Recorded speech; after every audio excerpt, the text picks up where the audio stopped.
चल हो जा शुरू। केसरिया से मन जोगी हुआ रे, दिल झूमे देखो पतवारा हुआ रे, दिल झूमे देखो पतवारा हुआ रे। हर पल मनाओ केसरी त्योहार। विमल, बोलो जुबान केसरी। मेरा भतीजा तो चला गया, इस दुनिया से चला गया, हमारे पूरे परिवार को तड़पता हुआ छोड़ गया। और हम तो कहते हैं कि ऐसा दुख भगवान न करे, कभी किसी को ना दे। और इसकी पूर्ति तो दुनिया में कोई भी इंसान या भगवान भी नहीं कर सकते। बस मैं यही उम्मीद करती हूँ, यही मांग करती हूँ हम सबको और हमारे भतीजे को हर जगह से न्याय मिले बस। और हम न्याय की ही प्रार्थना करते हैं, हाथ जोड़ के हम बोलते हैं जो भी इसमें मिले सिर्फ न्याय मिले। आप किससे जांच की मांग कर रहे हैं? हम तो जानते हैं कि जो उचित है जांच होनी चाहिए, जैसे भी होनी चाहिए, उचित होनी चाहिए। और हम तो ये बोल रहे हैं कि ये केस पूरा सीबीआई को दे दिया जाए, उनसे ही हम उम्मीद कर सकते हैं। आप वहाँ पर मौके में थी, आपका प्रशासन ने कैसे क्या सहयोग हम तो मौके में हम तो ये सोचते हैं कोई भी इंसान सोने के पहले भगवान का नाम लेके सोता है और उठने के समय यही उम्मीद करते हैं कि हमें अच्छी खबर मिले। हम जब सोए और जैसे ही हमें 3:45 बजे न्यूज़ मिली तो हमारी तो पूरी दुनिया बदल गई। और बस हम जैसे ही वहाँ वारदात में जैसे वहाँ सब जगह पहुँचे ना हॉस्पिटल में, तो बस वहाँ से हमें कोई भी ऐसा अच्छा रिस्पांस नहीं मिला है।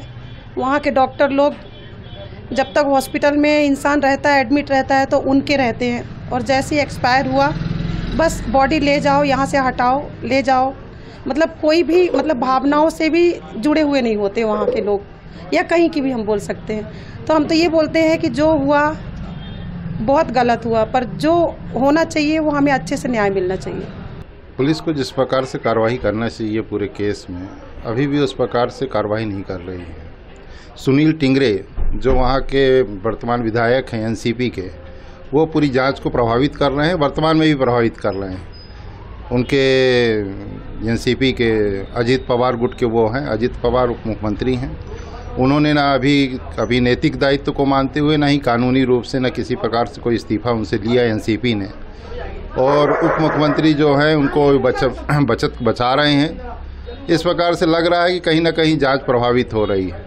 हम चाहते हैं कि सीबीआई जांच होना चाहिए, इसमें केंद्र सरकार को इसमें हस्तक्षेप करना चाहिए, क्योंकि ये राज्य सरकार का जिस प्रकार का चल रहा है उस प्रकार से हमको भी संभावना नहीं लग रही कि ये अपने मुकाम पर जांच पहुंचेगी और उनको सज़ा मिलेगी। आप क्या कार्रवाई चाह रहे हैं, क्या सज़ा चाह रहे हैं दोषी पर? ये पूरा जो शुरू से केस है हिट एंड रन का, वो दारू पिया अपने से जाके, इसके बाद वो इतनी तेज़ गति 230-25 की स्पीड से चला रहा था। उसके पास ना ड्राइविंग लाइसेंस था, ना गाड़ी का रजिस्ट्रेशन था। वो हिट कर देता है, उसको थाने ले जाते हैं, वहाँ उसको पिज्ज़ा बर्गर खिलाते हैं, उसका ब्लड सैंपल लिया जाता है। एक तो FIR जो है वो गलत धाराओं में दर्ज की जाती है। FIR में जो कंटेंट्स लिखने जाना चाहिए वो नहीं लिखे जाते हैं।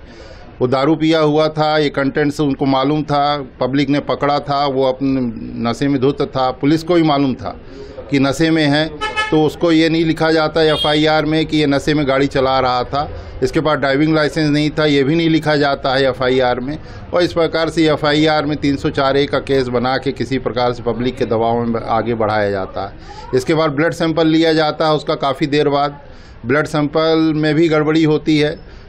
ये समझ में आया, बाद में निकल के आता है कि ब्लड सैंपल बदल दिया जाता है और उसमें 50 लाख की डील होती है। ये पूरे केस में देखा जाए तो शुरू से इतनी घोर लापरवाही है कि इसकी किसी कल्पना नहीं की जा सकती। पूरा सिस्टम ऐसा लगता है जैसे करप्ट हो चुका है पुणे का और महाराष्ट्र सरकार का। तो इसमें नहीं लग रहा है कि न्याय की कहीं संभावना दिख रही है। इसके बाद उसकी बेल मिल जाती है 15 घंटे में।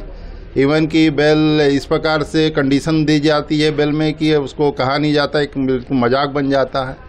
और धीरे धीरे परतें उखड़ रही हैं तो समझ में आ रहा है कि पूरा केस ही उसको इस रास्ते में ले जा रहे हैं कि वो आज नहीं तो कल कोर्ट में जाके उसको एस्टेब्लिशमेंट नहीं होगा, वो छूट जाएगा।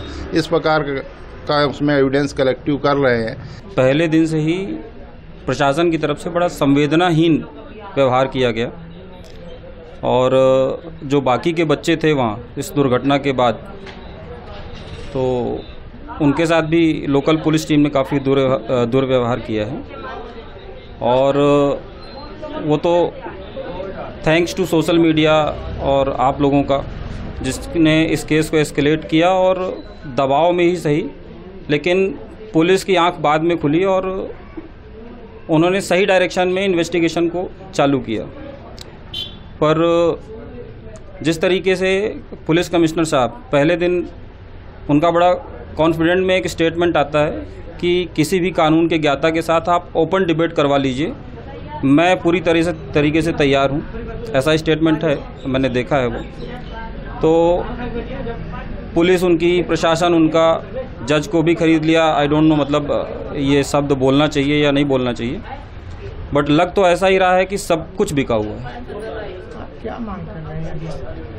मांग में न्याय चाहिए, और न्याय का मतलब है त्वरित न्याय, क्योंकि अपना जो जुडिशियल सिस्टम है इंडिया में, उसके हिसाब से तो कई बार ऐसा होता है कि 20 साल, 25 साल, 50 साल भी हो जाते हैं, न्याय नहीं मिलता है। और जब तक न्याय मिलता है तब तक ना न्याय लेने वाला जिंदा रहता है और ना ही अक्यूज जिंदा रहता है। अब इस केस में आप देखो, हमें अपने बच्चे की डेड बॉडी को घर तक लाने में 36 घंटे 48 घंटे का समय लगता है, और वहाँ 15 घंटे के अंदर बेल कर दी जाती है अक्यूज्ड की। उनकी माताजी को अभी शायद कल अरेस्ट किया है पुलिस ने। इसमें पैसे का और पावर का इतना ज़्यादा इन्फ्लुएंस है कि आप देखो, पहले अचानक से कोई ड्राइवर बीच में आ जाता है कि वो तो गाड़ी चला ही नहीं रहा था, फिर बाद में ब्लड सैंपल को स्विच कर दिया जाता है, जो एक्चुअल ब्लड सैंपल है उसको डस्टबिन में फेंक दिया जाता है। पुलिस कमिश्नर साहब का जो पहले दिन का स्टेटमेंट था वो ये था कि आप तो किसी के साथ भी ओपन डिबेट कर लो, मैं तैयार हूँ, पुलिस प्रशासन की कोई गलती नहीं थी। जबकि ऐसे केस में शुरुआती जो 3-4 घंटे होते हैं, इस तरीके की जो दुर्घटनाएं होती हैं, उसमें शुरुआत के जो 3-4 घंटे हैं वो बड़े अहम होते हैं, लेकिन उसमें पुलिस ने पूरी स्क्रिप्ट लिखी एक्चुअली। और आप देखो, ना ही उस अक्यूज्ड का फिज़िकल अपीयरेंस टेस्ट करवाया गया, उसके कपड़ों से शराब की दुर्गंध आ रही थी या नहीं आ रही थी, वो ठीक से खड़ा हो पा रहा था या नहीं हो रहा था, कहाँ है उसका फिजिकल अपीयरेंस टेस्ट। तो आप अभी क्या मांग कर रहे हैं? किसी एक एजेंसी निष्पक्ष तरीके से इस केस को CBI में सौंपा जाए। जिस तरीके से पावर का और पैसे का इन्फ्लुएंस इस केस में दिख रहा है, हमें नहीं लगता कि न्याय मिलेगा जब तक ये, देखिए, मीडिया ट्रायल एक अलग चीज़ है और कोर्ट ट्रायल अलग चीज़ होती है। मीडिया ट्रायल तो अभी चल रहा है, बट ये सब दिन तो चलने वाला नहीं है, ये कभी ना कभी इसका अंत होगा, आप लोग अपने काम में लग जाएंगे। लेकिन साक्ष्य जो मिटाए गए हैं उसकी भरपाई कैसे होगी? भाई कोर्ट में तो ब्लड सैंपल चाहिए, और ब्लड सैंपल तो नेगेटिव आ चुका है। फॉरेंसिक एक्सपर्ट वो बिका हुआ है, डॉक्टर बिका हुआ है। उसकी माताजी ने अपना ब्लड सैंपल स्विच करके वहाँ पे रख दिया जिसमें अल्कोहल नहीं निकला। तो इस केस को पूरी तरीके से CBI जांच के लिए सौंपा जाए। और जैसे सुनील टिंगरे जो वहाँ के लोकल MLA हैं, सारे कॉल डिटेल निकालेंगे तो सारा दूध का दूध और पानी का पानी सामने आ जाएगा। 19 और 20 तारीख की दरमियानी रात में जिन लोगों के साथ फ़ोन कॉल्स हुए हैं, 40-40, 50-50 फ़ोन कॉल्स हुए हैं, वो सारे फ़ोन कॉल्स पब्लिक किए जाए ना। तो हमारी बस यही एक ही मांग है इस केस में, हमें जस्टिस चाहिए और त्वरित जस्टिस चाहिए। दूसरा, इस केस का जो भी डिसीजन आए, it should be very exemplary. हमारा तो जो नुकसान होना था हो गया, बट एटलीस्ट और अगर किसी का नुकसान बचे, जो जस्टिस का मतलब बाकी लोगों के लिए ये एक एग्जाम्पल होना चाहिए कि इस केस में ऐसे जस्टिस और या इस तरीके का निर्णय भी दिया जा सकता है। तो कोर्ट से और जुडिशियल सिस्टम से मेरा उम्मीद है कि इस केस में एक एग्जाम्पलरी डिसीजन होना चाहिए।